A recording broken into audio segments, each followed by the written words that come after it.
Assalamualaikum warahmatullahi wabarakatuh. Perkenalkan, nama saya Anas Ramadan Amarullah dari kelas PKID akan membawakan tema yang berjudul konsep nubuwah dan risalah dalam Islam, peran penting Nabi dan Rasul dalam memahami dan mempraktekkan ajaran Islam. Yang pertama, konsep nubuwah.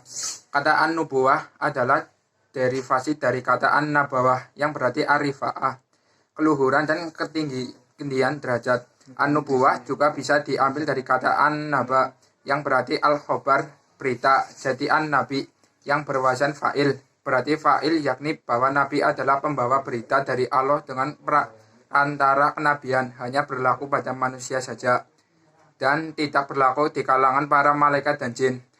Jadi tidak ada nabi dari kalangan malaikat maupun jin.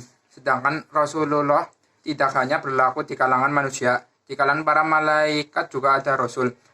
Allah Ta'ala berfirman yang maknanya Allah memilih utusannya dari malaikat dan dari manusia. Al-Hajj. Yang kedua, konsep risalah. Pengertian risalah, arti dan pengertiannya. Secara etimologis berasal dari kata bahasa Arab yang mempunyai arti yang dikirimkan, berita, pesan.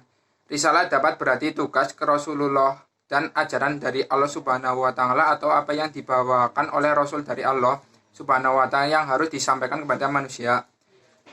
Pengertian risalah dalam bahasa. Kata risalah dalam bahasa Arab bermakna penyerahan dan perintah tertentu. Sedangkan orang yang mengikuti berita yang diperintahkan kepadanya atau menjalankan apa yang diperintahkan pengutusan tersebut sebagai Rasul.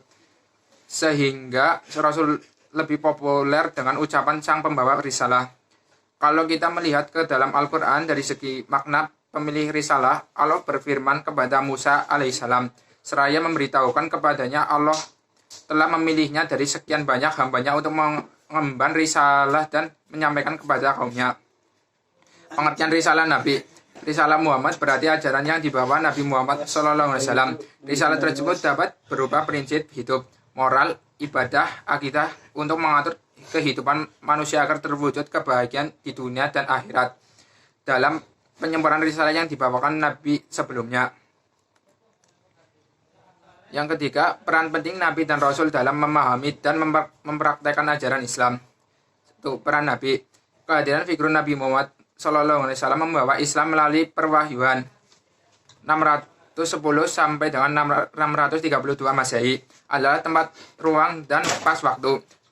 Mekah dan Madinah relatif jauh dari jangkauan kekuasaan dan pertikaian dua negara adikuasa Romawi dan Persia. Kedua negara adikuasa sedang melemah akibat perang yang berkepanjangan antara mereka. Dalam tempo yang sangat relatif singkat, Nabi SAW meraih kesuksesan yang sulit diprediksi dan mencengangkan dalam mengembangkan tugas dan misi dari Allah. Pasca wafatnya Nabi SAW, keberhasilan ini diestafetkan oleh Khulafaur Rasyidin dan generasi yang terbaiknya.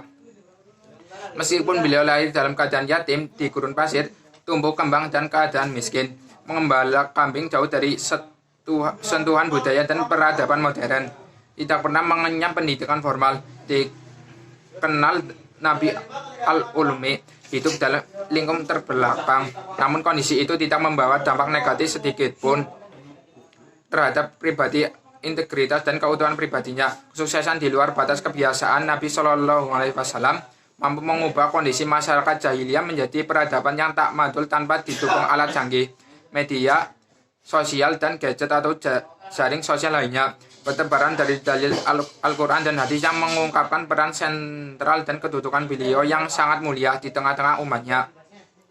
Pertama, bayan, penjelas kitabullah. Berdasarkan teks surat An-Nahl ayat 44, Nabi SAW sebagai bayan dan penafsir dengan otoritas penuh terhadap teks-teks wahyu dan konteks tekstual maupun kontekstual.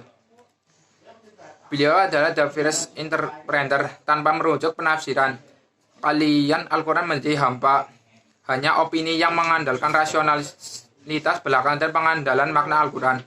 Bayan Nabi SAW sangat dibutuhkan karena ayat-ayat Al-Quran sebagai bersifat muhakam dan mustasyabihat, mutlak dan muqayyad, madhul dan mafhum. Isyarat ini menunjukkan bahwa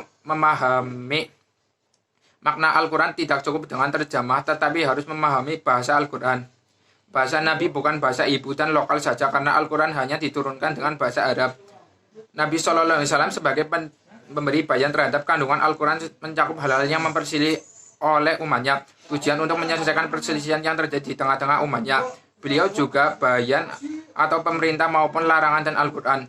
Ancaman al-wa'id dan kabar gembira al-wa'du atau rewat.